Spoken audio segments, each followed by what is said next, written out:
Each year, the sea level rises, setting off irreversible chain reactions beyond human control. 10 hottest years ever measured. Climate change is our single greatest security threat.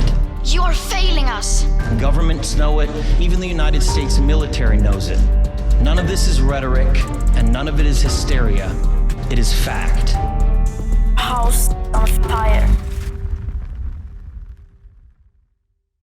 At this very moment, Hurricane Idalia is hurtling towards Florida. It's now raining outside, but just before we started, it was nice, sunny, and boiling hot here in Miami. So it's only appropriate that we have an amazing guest speaker here to tell us more about that today. Why don't you go ahead and introduce yourself and tell us about your amazing role? So my name's Jane Gilbert. I'm the Chief Heat Officer for Miami-Dade County. When Daniela Levine-Cava, our mayor, appointed me 2 years ago, she charged me with addressing the increasing health and economic risks associated with extreme heat.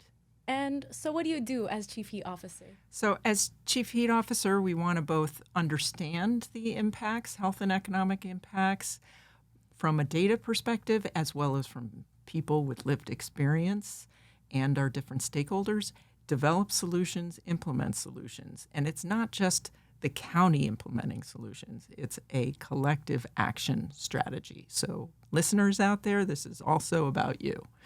And so we've hired different scientists to look at the impacts by zip code, by demographics, and we engaged over 300 people through a series of public workshops looking at the different aspects of the health and economic impacts: public education and outreach, outdoor workers, housing, streets and trees, our urban heat islands, emergency preparedness and response, and data and research.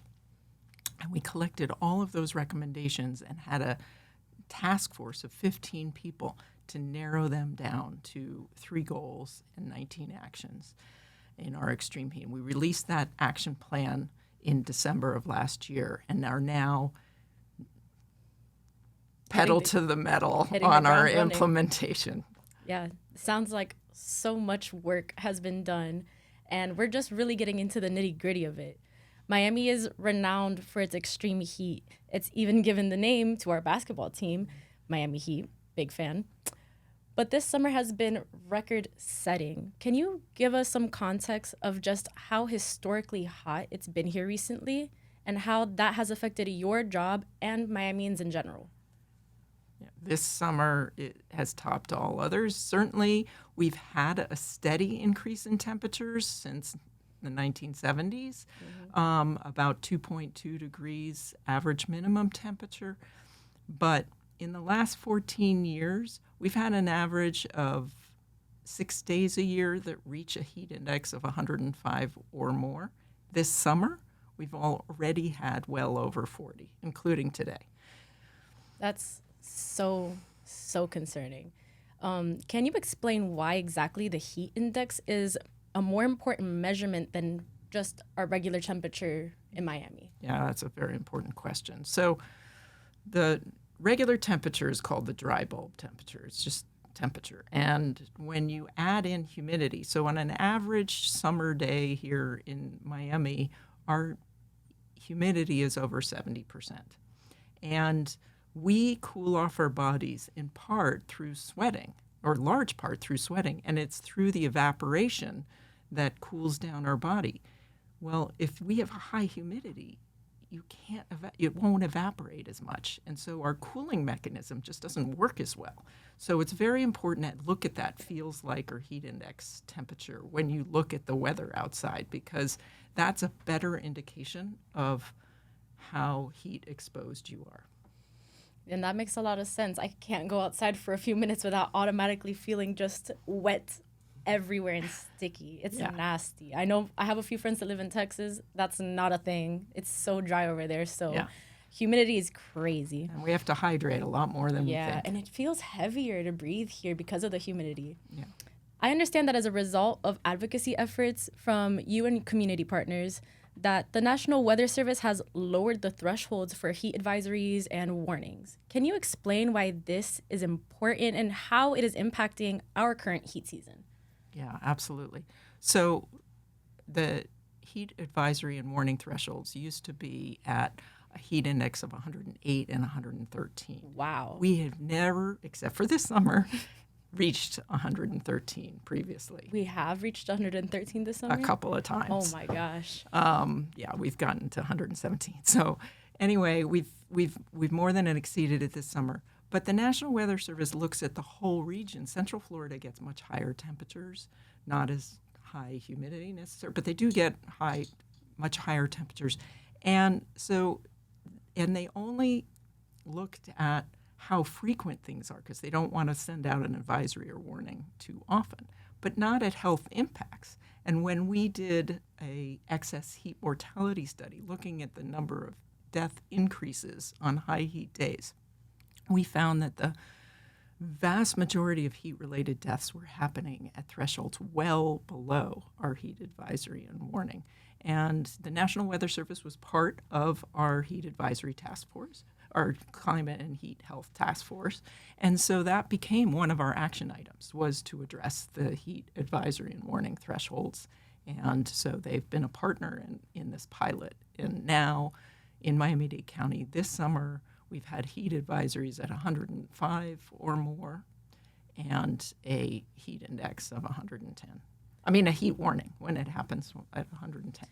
Well, I'm glad to know that that threshold's been brought down because considering 113 is not usually hit, I know it feels a lot hot. It feels very hot, even well before that. So that's some incredible work. We had never activated a heat warning also in history. So Really? this is now we've activated that 4 times here this summer. Wow. If that's not an indication of what's happening, I really don't know what else could be. Moving on, Miami is also tied with Chicago for having the 3rd worst urban heat island effect in America's major cities. Can you explain what that means? Yeah, so our cities are getting hotter, not only because of climate change, but how we're developing as cities. More asphalt, concrete, less vegetation, less trees, more waste heat from our buildings and our vehicles. All of this contributes to urban heat island effect, meaning that our cities, our urban areas can be up to 10 degrees hotter than the natural ecosystem neighboring. Wow. And what plans does the county here have to help combat this? So the biggest intervention we can do is enhance our tree canopy in the areas that need it most. Countywide, our tree canopy coverage is about 20%, but we have areas that have well under 10%. Hialeah is like 7%. Allapattah, Wynwood, these are areas that have very low tree canopy and very high rates of heat-related illnesses. So we looked at those zip codes with the highest heat-related illnesses, and there are some that have more than 4 times the number of emergency department visits and hospitalizations related to heat than other zip codes. And the top correlating factor for those emergency department visits was land surface temperature. In other words, our heat islands are where people are ending up in the emergency room for Which heat. is so concerning. And I'm glad that there is a plan really to combat this because less than 7% tree canopy is wild. And knowing Hialeah, that's it makes sense. It's a very big construction area. Lots of trucks, lots of vehicles are in there. Yeah, the more we can convert to electric vehicles can reduce it. The more we can make our buildings more efficient and reduce the HVAC load, the AC load, we can really bring that down. Awesome. And like many climate change issues, vulnerable communities tend to be affected disproportionately. Can you explain why heat is also a social justice issue? Heat is a huge social justice issue. For those of us that can afford air conditioning, can afford a car with air conditioning and work inside air conditioning, heat isn't really a big issue. I mean, we don't take our kids out to the playground as much. We don't, it's a convenience problem, but it's not a life or death problem. For outdoor workers, for people who can't afford that AC, it's a life or death problem. And as I mentioned earlier, we have certain neighborhoods with high poverty rates, with high urban heat islands where it becomes a real health safety issue and an economic issue. It costs them more, they can lose work time. And so addressing both the root causes of this heat through bringing down efficiency, bringing down the costs of that AC, but also bringing down the greenhouse gas emissions at the same time. Also, that tree planting is also something that gets both at the root cause and at the solution for those neighborhoods. Those are solutions that we really need to focus on. So it's important to me that you mentioned the issue with air conditioning and how some people can't really afford it. And it's interesting that in the state of Florida, we're required to have heat within our homes. Yes. But AC isn't a part of that. So maybe this is outside of your jurisdiction, but do you know if there's anything being done to help combat that issue with AC in homes? I'm so glad you asked that question. Yes, I am working with the International Code Council on developing a minimum cooling standard. There are some local municipalities in Arizona that have created it. It's something we could look at, but with some of our state preemption laws could be difficult to pass. So the more we can build it into the Florida Building Code, the better. Also, HUD, our Housing and Urban Development, does not require cooling to be available in all their public housing, affordable housing investments. The county has required it for 20 years. So that's good. And we've also, this last year, the mayor and commission invested in making sure every one of our public housing units had efficient AC systems. So we installed 1,700 units before this year's heat season. Thank God. No, that's amazing. That's really amazing.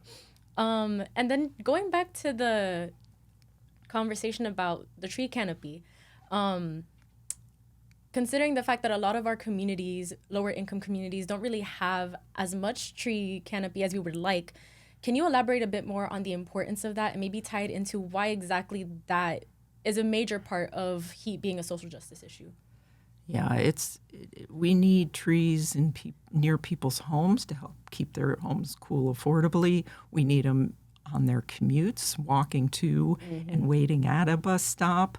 We need it in our public spaces around those playgrounds. We need tree canopy in all those areas, but in general in others.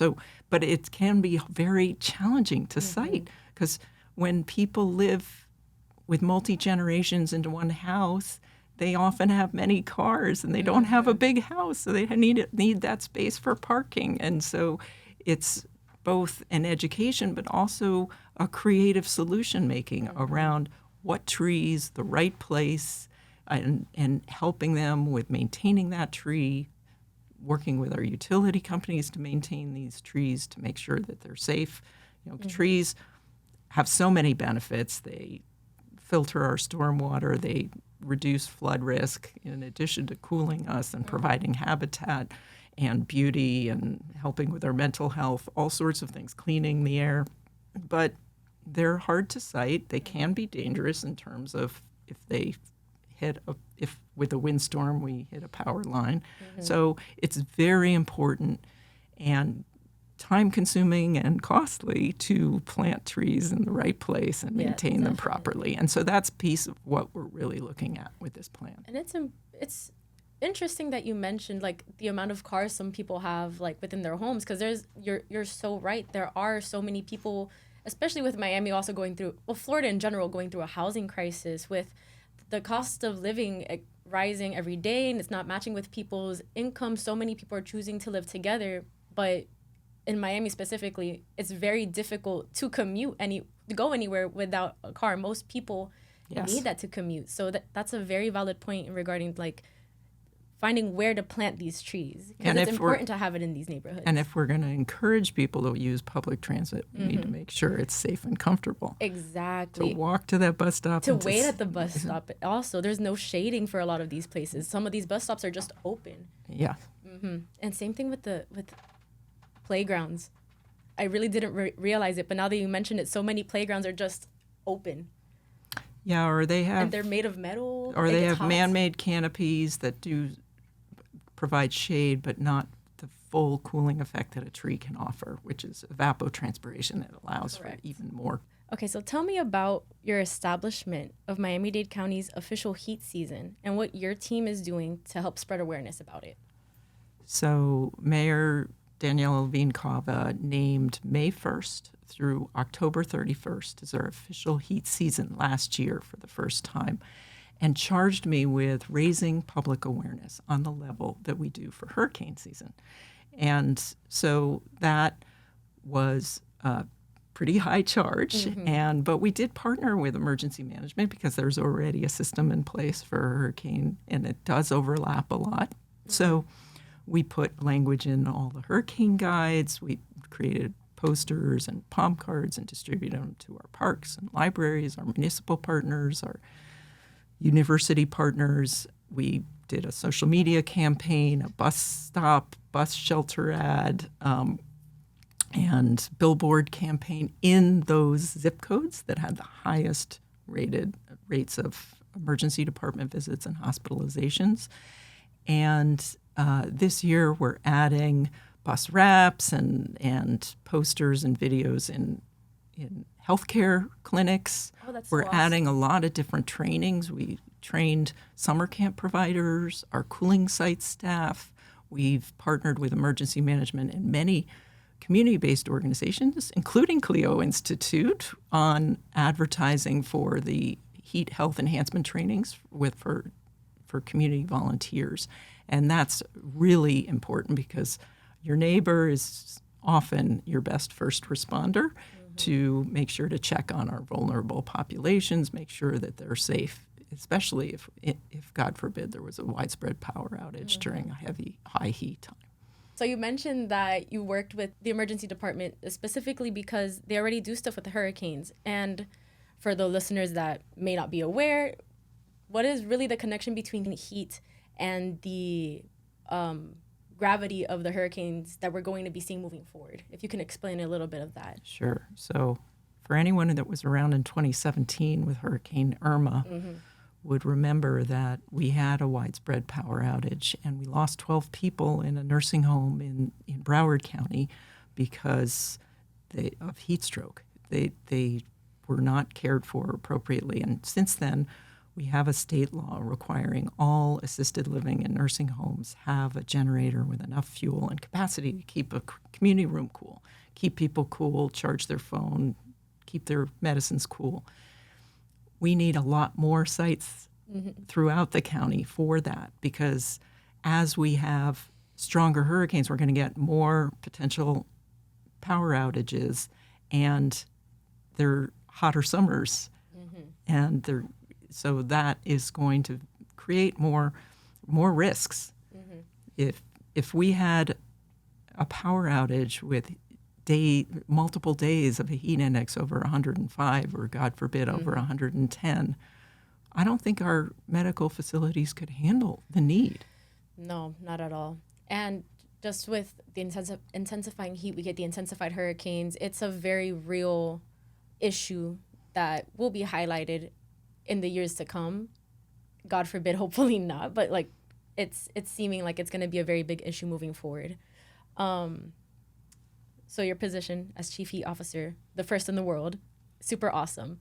Phoenix and Los Angeles have followed Miami's lead by appointing their own respective chief heat officers.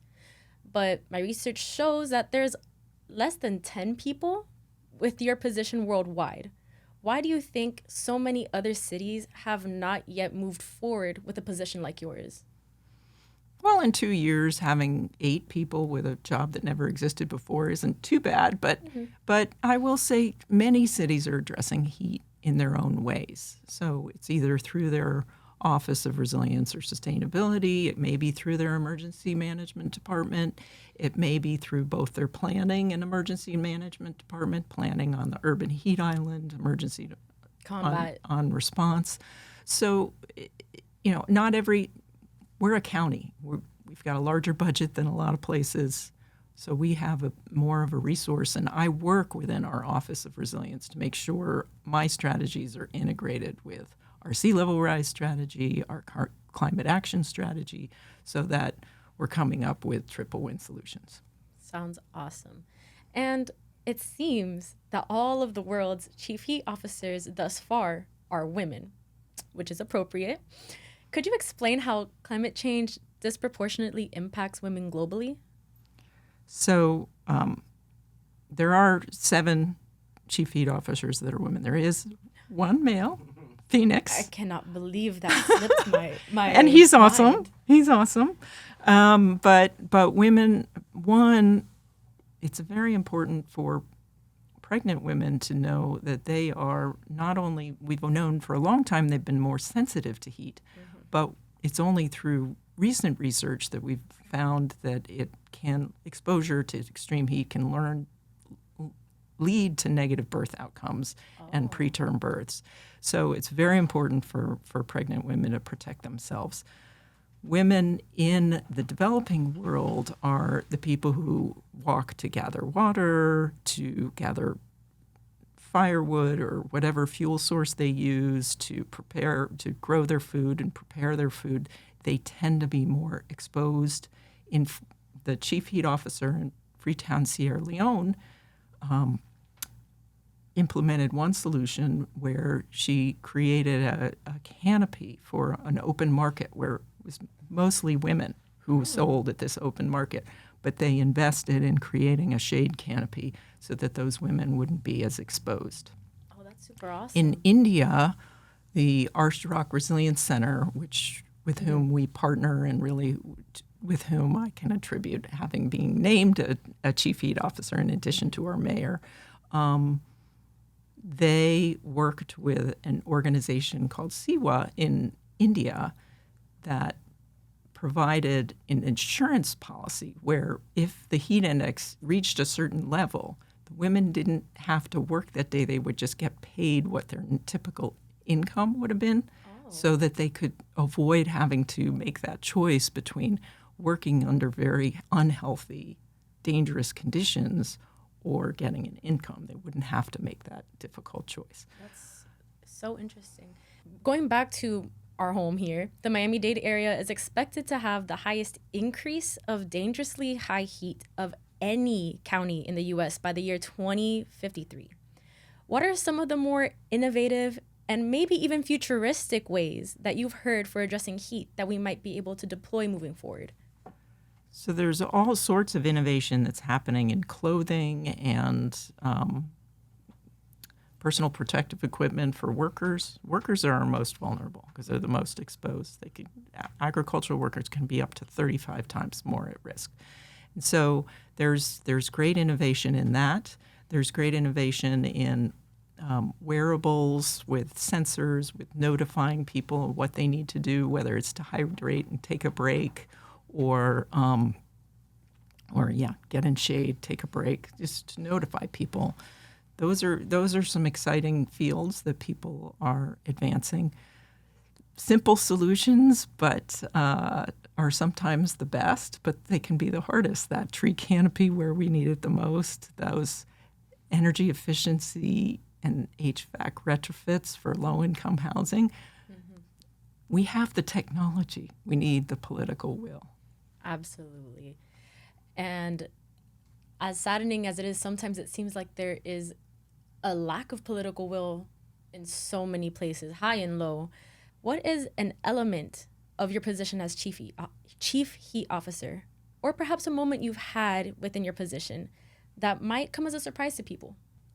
I told the story today, so it's in the front of my mind, but I was doing a media interview on 79th Street, which is a very open, uncanopied area, and there was a Haitian woman with her mother at the bus stop waiting. It was very hot, and her mother didn't speak English, but the Haitian woman did agree to be interviewed. It took a long time. The bus wasn't coming, and I watched her get very concerned about her mother's health and ended up having to call an Uber, which she clearly couldn't. It was a big financial stretch for her, and she couldn't end up taking the bus stop. If we can't make our buses reliable, thermally safe, and access even to drinking water in the public spaces, we're not going to have a livable place for our essential workers, for the essential people in our community.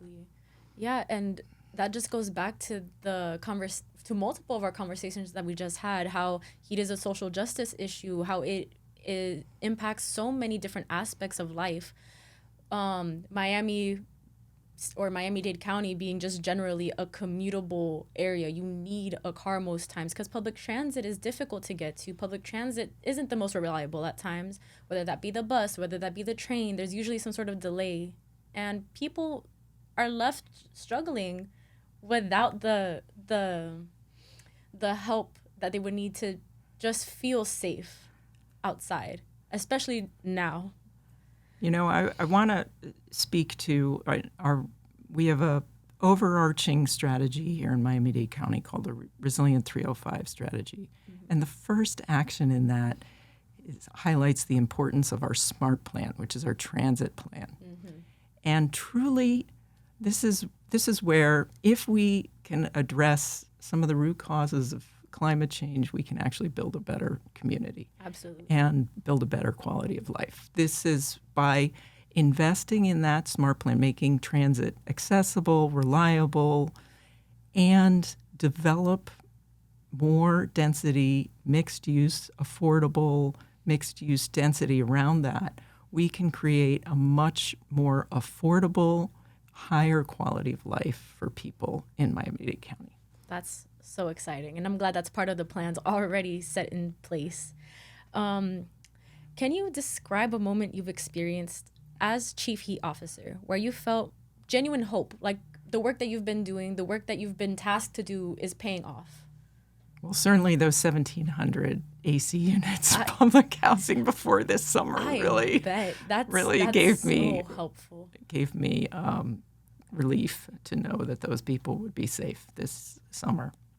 The investments in increasing weatherization programs, the increased investments in tree planting and seeing all those, and people volunteering to come out and plant those trees and help out.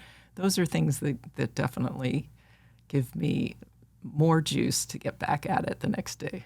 That's amazing. Well, you're seeing the change happen in real time, and it's only going to get better from here. So I'm super happy to hear that. We need all the listeners out there to be part of the solution. We need you all to listen. The solution is not just one person. It doesn't even have to be everyone. Movements are built from 3.5% of support. So you don't need everyone, but we do need you. One thing I did want to mention before we finish off, you mentioned something about cooling sites within Miami-Dade County. I'm not very familiar with those either, so I assume with my lack of that knowledge, some of the listeners within the county who are hearing this might not be aware of what those cooling sites are, where they're found. Can you give us a little more information on that? Absolutely. So all our county libraries are great places to go to cool off on any hot day, and our park recreation facilities. But when there is a heat warning, we make sure that we have park facilities open with extended hours, and those are highlighted on the main splash page of the Miami-Dade County, on my heat site, on the emergency management site, for when we have those heat warning days. But any day that someone needs to cool off, there isn't a library very far away. You can go there and you'll have access to internet and books and entertainment and drinking water and all those good things. On a final note, talking about solutions and how people, everyone, the regular person can be part of the solution. What can, and I put this in quotes, ordinary people do to help tackle Miami's heat challenges? Well, one is to not only look at what the temperature is going to be, but what the heat index is going to be that day, and think about not only how you're going to plan your day, but those that you love and care about, your workers, your customers, how are you going to make sure they are also safe and comfortable through the day, either by choosing the hours you're outside, what you're wearing, making sure you have access to water, all of those things. Everybody has it in their power to make a difference in their home, in their workplace, and in their broader neighborhood, thinking about where the trees could be planted in their, if they own property, in their own property, but even in their neighborhood, to advocate for that, to advocate for access to drinking water in public spaces, to advocate for helping neighbors access resources to keep their homes cool affordably. So while I still have you here, I did want to talk about something that I'm very excited about and Cleo's been working towards recently. So in the county, we've had 2 commissioners sponsor a bill, an ordinance, to help agricultural and construction workers within their respective fields be better protected during these extreme heat seasons. Would you like to talk a little bit about what this ordinance consists of? Sure. So this ordinance was proposed by Commissioner McGee, and then Commissioner Bastian took it on as the prime sponsor with Commissioner McGee as the co-sponsor. It would put in place requirements for all employers in the construction and agriculture industry to provide shaded rest breaks, 10 minutes every 2 hours when the heat index gets to 90 or above, and access to potable water when the heat index gets over 80 any day. Also requirements for training and for notifying employees of their rights, and it would be the first enforceable with some penalties ordinance in the country. There are statewide ordinances to protect outdoor workers in many states, but they don't have quite the same level of civil penalties.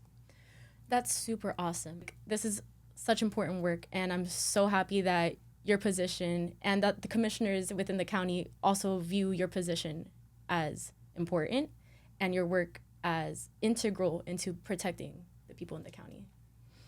Is there anything that you would love to tell our listeners before you head out? The good news is that heat-related illnesses are highly preventable. And so we can all do something to prevent those damages. So that's what gives me hope every morning. And you can work at the root causes of increasing heat, or just what today's heat advisory means for you and your family. Thank you so much, Jane, for coming on the House on Fire podcast. It's such a pleasure to have you on. And that's it for today's episode of the House on Fire podcast. I hope you were inspired by the words of the world's first chief heat officer, Miami-Dade's very own Jane Gilbert. This episode is hosted by me, Dania Toledo, and produced by Michael Landsberg and Ryan Ners. The intro music is composed by Alfredo Manzer. If you're digging what we do here at House on Fire, don't forget to give us a 5-star review on whatever platform you're using. It really helps us a lot. And be sure to tune in to our next episode because we've got some truly fantastic guests this season. So, until next time, listeners, be well and stay cool.